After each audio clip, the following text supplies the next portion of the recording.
Current affairs के video lecture में आपका हार्दिक स्वागत है। आज 27 मई 2022 को दैनिक भास्कर में प्रकाशित खबरों के ऊपर हम चर्चा करेंगे, जो कि एग्जामिनेशन पॉइंट ऑफ व्यू से हमारे लिए अत्यंत महत्वपूर्ण है।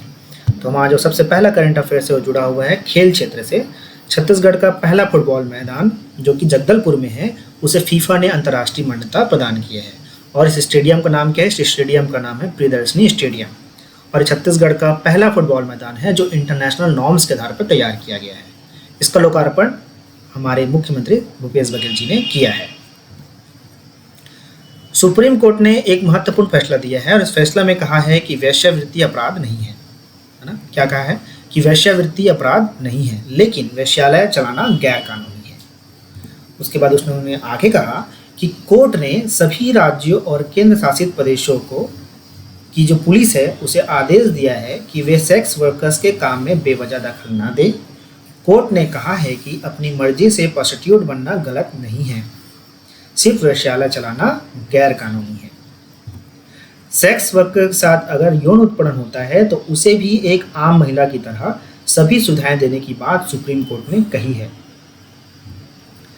अंतर्राष्ट्रीय बुकर प्राइज जीतने वाला पहला हिंदी उपन्यास कौन बन गया है? टॉम ऑफ सैंड बन गया है। टॉम ऑफ सैंड की जो लेखिका है वो है गीतांजलि श्री, और ये पुस्तक मूलतः हिंदी में लिखा गया था। इसे इंग्लिश में अनुवाद करने का श्रेय जाता है डेजी रॉकवेल को, जो कि अमेरिका के राइटर और पेंटर हैं। तो इन्होंने इस पुस्तक का इंग्लिश में अनुवाद किया और इंग्लिश में अनुवादित पुस्तक को क्या मिला है? इंटरनेशनल बुकर प्राइज मिला है, जो कि विश्व का एक महत्वपूर्ण साहित्य पर आधारित पुरस्कार है, जिसमें 50,000 पाउंड की राशि दी जाती है।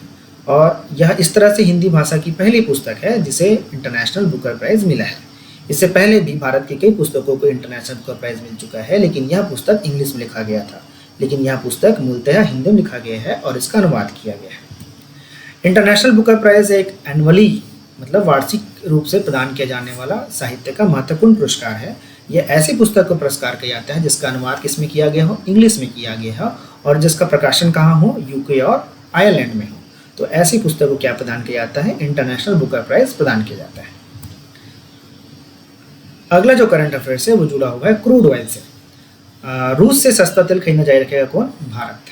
अमेरिका कई तरह की प्रतिबंध लगा रहा है रूस के ऊपर, क्योंकि रूस ने यूक्रेन के ऊपर हमला कर दिया है और इसकी वजह से उसने क्रूड ऑयल के ऊपर काफ़ी सारे प्रतिबंध लगा दिए हैं। इसके बावजूद भी भारत सरकार ने यह तय किया है कि वह रूस से सस्ता तेल खरीदना जारी रखेगा, क्योंकि ये भारत के लिए अत्यंत महत्वपूर्ण है, क्योंकि भारत अपनी आवश्यकता का करीब 85% तेल आयात करता है। कितना प्रतिशत तेल आयात करता है? 85% तेल आयात करता है। इस वजह से भारत को काफ़ी ज़्यादा पैसा जो है क्रूड ऑयल खरीदने में खर्च करना पड़ता है। तो अगर भारत को सस्ते में अगर तेल मिल रहा है रूस से, तो वो भारत के राष्ट्रीय हित के अनुकूल है। इसलिए भारत सरकार ने तय किया है कि वह रूस से सस्ता तेल खरीदना जारी रखेगा। सरकार ने चीनी एक्सपोर्ट पर 1 जून से रोक लगा दी है।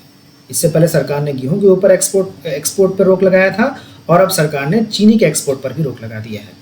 और यह रोक कब तक लगे रहेगा? यह रोक संभवतः 31 अक्टूबर 2022 तक लगा रहेगा। सबसे महत्वपूर्ण बात यह है कि भारत दुनिया का सबसे बड़ा चीनी उत्पादक राष्ट्र है, देश है। इसके बाद किसका नंबर आता है? ब्राजील का नंबर आता है। ये प्रश्न कई बार एग्जाम में पूछा जा चुका है। तो आज के करंट अफेयर्स में इतना ही। अगले करंट अफेयर्स में हम एक नए टॉपिक पर चर्चा करेंगे। तब तक के लिए धन्यवाद।